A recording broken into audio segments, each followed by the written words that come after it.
أهلا وسهلا فيكم أحلى متابعين. فيديو اليوم عبارة عن إنه بدنا نبحث أو ندور على مكان لخيمة، لأنه زي ما انتم عارفين إنه أهلي لسه ضايلين بالشمال، فيش غيري هنا بالجنوب.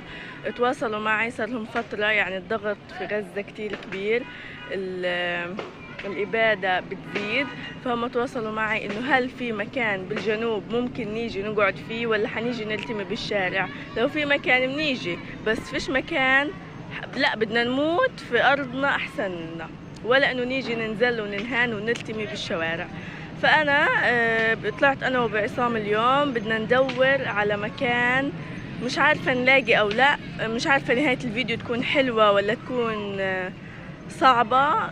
خلوكم معنا نشوف إذا بدنا نلاقي مكان ولا لا. طبعا هذه الأرض أول مكان جينا عليه وأقرب مكان عنا، هي في مساحة شوية فاضية، هي المخيم. للأسف صاحب الأرض مش راضي يستقبل ولا خيمة هنا، يعني له صاحب له قريب له حدا بحطه عنده بالمخيم، الباقي مش راضي يستقبل ولا خيمة. يعني أكيد بتقدرش تنصب أرض في تنصب خيمة في أرض ملك بدون إذن صاحبها. للأسف أول مخيم صاحب المكان رافض تماما، مرحبا. فللأسف أول مخيم فشل معنا. بتمنى نلاقي مكان لخيمة، لأنه عن جد الوضع بالشمال مأساوي جدا. تواصلت مع أهلي، شحن النقل يعني كانوا ناويين يجوا ينقلوا اليوم، والشحن كمان فشل معهم، يعني غدرهم، وهو بده 40 مليون 4000 شيكل. 4000 شيكل يعني ما يقارب 1200 دولار أو 1200، لا أكتر من 1200، 1300 1400 دولار بس عشان ينقلوا من الشمال للجنوب.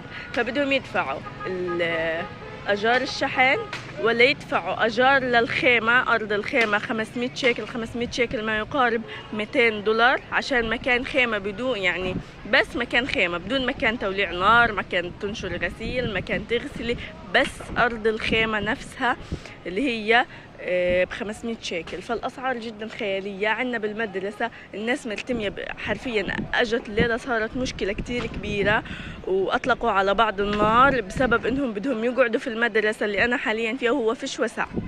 فخلينا نشوف لعل وعسى نلاقي مكان لأهلي بأرض تانية، يكون حدا ابن حلال نلاقي يعطينا مكان لخيمة أو لخيمتين، اللي هو أختي وأهلي. إن شاء الله يا رب بنشوفهم على خير وبتخلص هالحرب على خير ومنلاقي لهم مكان يا رب بإذن الله. نروح على أرض تانية. هاي كمان مخيم برضو، بس للأسف ما في وسع نهائيا. هاي حتى في ناس حاطة أغراضها بالشارع ومش عارفة وين تروح، يعني أبصر يلاقوا مكان الناس اللي حاطة أغراضها بالشارع ولا لا. يعني هاي كمان أرض ما فيها وسع. هاي هنا كمان مخيمات مزدحمة جدا، ما فيش فيها ولا نتفة وسع ولا شوية، يعني للأسف جدا جدا جدا مكتظة بالسكان. في كمان مخيم لقدام شوية بدنا نروح نشوفه إن شاء الله منلاقي فيه. هاي كمان مخيم جينا نشوفه برضو، يعني فيش وسع إنه نحط خيمة أو خيمتين. عن جد الأراضي مكتظة جدا جدا جدا. عقد ما كانوا يحكوا عقد ما طلع الاشي أكتر بكتير. هيو لاقين مكان بالمرة، مش لاقين مكان، مش عارفين ايش بدنا نعمل. عن جد وين بدهم يجوا الوضع صعب جدا. هيا ابو عصام في رحلة البحث عن مكان لخيمة. طبعا واحنا ماشيين شفنا هاي أرض فاضية، بس صاحبها مش عارفة بدوش يأجر أظن، فيش فيها ولا خيمة. هاي مدير اللواء، روح نشوف مدير اللواء. خلونا نشوف مدير اللواء. طبعا حكينا مع صاحب المخيم، قال ما فيش وسع نهائي، حتى قالنا إذا بتلاقوا مكان ممكن تحطوا فيه خيمة أنا جاهز. دورنا المخيم ما فيش، وصف لنا أرض إنه بالأجار آخر الشارع هاد. نشوف أجارها مناسب مش مناسب، نشوف كيف الوضع. خليكم معنا. شفنا الأرض هذه، الراجل مرضيش يأجرها، قال هذه لناس قرايبنا بدهم يجوا يسكنوا فيها. لنشوف الأراضي هدول، مش عارفة هذه مزروعة، ما ظنش تتأجر، وهذه مزروعة ما بعرف. هي في مخيم هنا، خلونا نشوف معقول في وسع. إن شاء الله نلاقي وسع يا رب، لأنه عن جد تعبنا وإحنا ندور، كله مسكر، الطريق قدامنا مسكرة بشكل، وين ما نروح ما فيش. حتى حاسة الناس بطل فيها خير، اللي عنده أرض بخبيها، يعني بصير يقول هذه إلي وهذه لقرايبي، هذه لعائلتي، هذه لأبصر. كل واحد بده يلم شمله. كل واحد بده يلم شمله، واللي بدوش يلم شمله بده أجارات عالية.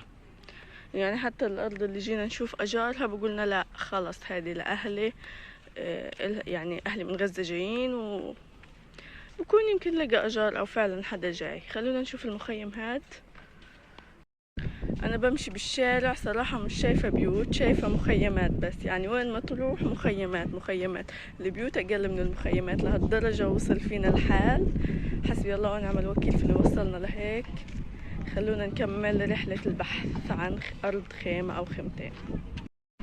طبعا صرنا زمان منلف، هاي كله أراضي يا إما ملك ناس ساكنة أصحابها فيها أو قرايبها، يا إما أجار بأسعار غالية جدا جدا جدا. يعني الواحد أوكي بتأجر إنه لو يعرف شهر وشهرين، بس الحرب يمكن تقعد زي المرة الماضية قعدت سنة ونص. طب الأجار مرة على مرة لا، بيعيشوا بأجار الشهر، بيعيشوا بياكلوا.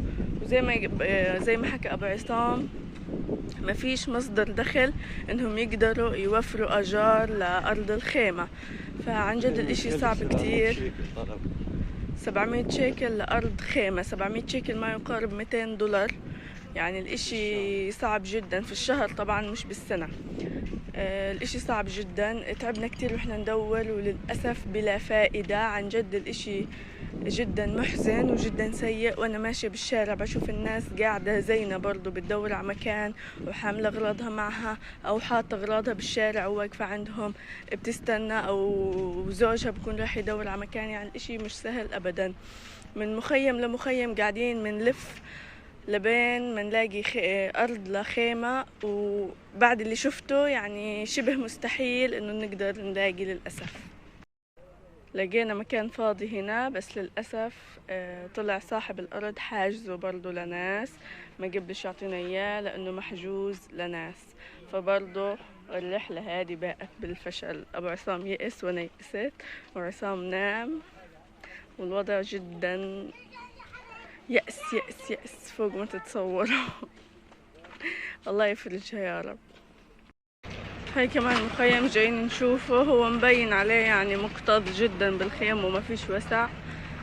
طبعا انا يأسانة جدا، بس خلونا نسأل مدير المخيم ممكن يدبرنا، مع انه انا شايفة انه نهائيا فيش وسع. خيمة بلزق الخيمة اللي جنبها. للأسف برضو ما فيش مكان انه نحط اي خيمة فيه. هذا المكان يمكن صرنا من مخيم لمخيم، يمكن صرنا داخلين 15 مخيم او ارض، وما فيش نهائي وسع، سواء كان فيش مكان او اجار غالي جدا او ارض ملك ناس بدهمش يأجروها ولا بدهم يحطوا على، وبدهمش يحطوا خيم فيها او بدهم يحطوا قرايبهم. حاليا بطريقنا لمخيم قالوا لنا اسمه الست أميرة، فاتحين جنبه أرض. حكى لنا ممكن يعني إذا لقيتوا ضايل تزقوا حالكم وسع خيمة، ممكن ممكن لا. فإحنا رايحين نجرب حظنا، إن شاء الله بنلاقي مكان. يعني حيكون إن شاء الله آخر المشوار، إن شاء الله بنشوف، إن شاء الله بتكون نهاية الفيديو حلوة وبنقدر نلاقي مكان، ومنفرحكم ومنفرح أهلي وبفرح معاكم، وربنا يفرجها علينا وعليكم. وهي هاد مخيم الست أميرة، عن جد أكبر مخيم أشوفه من أول ما طلعت. شايفين وين آخره؟ مش مبين آخره. هاد هو مخيم الست أميرة، وصلناه. قالوا لنا فتحوا الأرض اللي جنبه، بدنا نروح نشوف الأرض اللي جنبه إذا ضايل فيها وسع أو انحجزت كلها.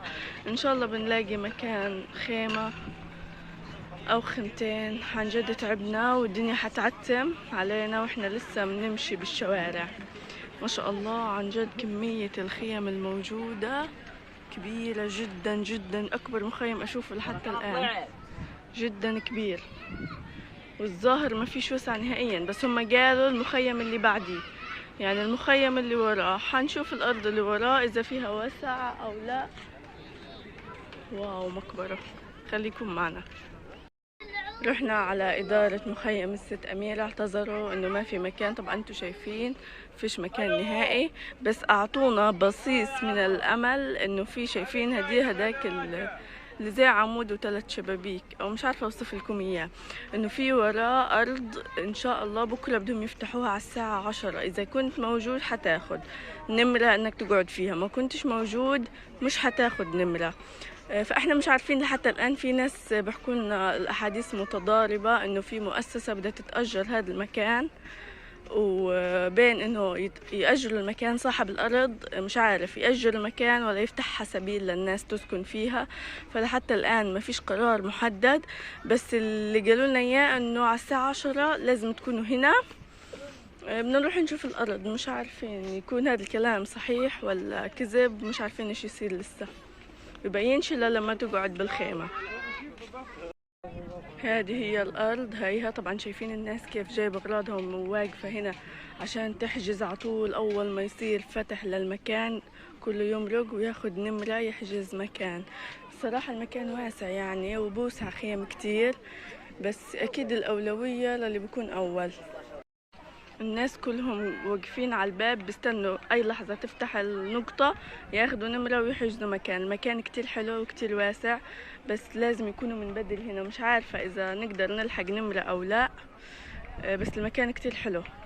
بس كمية الناس اللي واقفة تستنى تاخد نمرة للمكان برضو كتير كبيرة، يعني أبصر يلحقوا ولا لا. لسه هذا الاشي ما ببين، ولسه مش معروف إذا المؤسسة بدها تاخد المكان بالأجار أو تفتحوا للناس سبيل يعملوا خيام.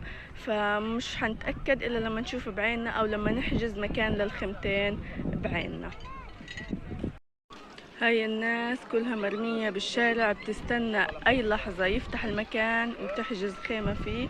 احنا طبعا هينا مروحين. حكولنا سألنا انه بنقدر نحجز لأهلي، قالوا لنا لازم يكونوا هم واغراضهم موجودين. لكل خيمة عقد 5 متر بس نحجز لها، مش اكتر من هيك. اذا كانوا موجودين هم واغراضهم وعفشهم الصبح بدري بدري بدري ممكن نقدر نحجز لهم. ما كانوش موجودين فالأولى اللي موجود بالشارع. طبعا كلامهم في منه، بس يعني العائلات أهلي كان يجوا لهم يومين أصلا، يعني بدوروا على سيارة نقل، ما فيش سيارات نقل تجيبهم. حجزوا مع سواق وخذلهم كذا مرة. فمش عارفة إيش يصير من هنا بكرة. الأمور صعبة شوية، ما ظنش تزبط، وإن شاء الله خير. طبعا هاي الدنيا عتمت علينا واحنا بندور على مكان، والمكان اللي لقيناه يعني صعب جدا يزبط. اهلي مش قادرين يلاقوا سيارة تنقلهم من الشمال للجنوب. لحتى الان الكل مضغوط، كل السيارات مشغولة ومضغوطة، يعني صعب جدا انهم يلحقوا من هان للصبح بدري يكونوا هان. فانا متأكدة انه المكان حيروح عليهم. بهيك الفيديو انتهى للأسف بحزن شديد وتعب شديد ويأس شديد. إن شاء الله إذا صار جديد أو لقينا مكان تاني أو قدرنا حتى ندبر مكان بفرجيكم فيديو تاني. بتمنى منكم تتابعوا قناتي يوميات مع عصام من غزة، وتعملوا لايك وشير وسبسكرايب، توصلوا صوتنا ورسالتنا لكل العالم، لأنه عن جد تعبنا. بكفي معاناة وذل وإهانة على مكان أرض لخيمة، مش بيت ولا مكان بيقوي من الشمس الحر أو البرد. يعني مكان ذل وإهانة كلها. حسبي الله ونعم الوكيل.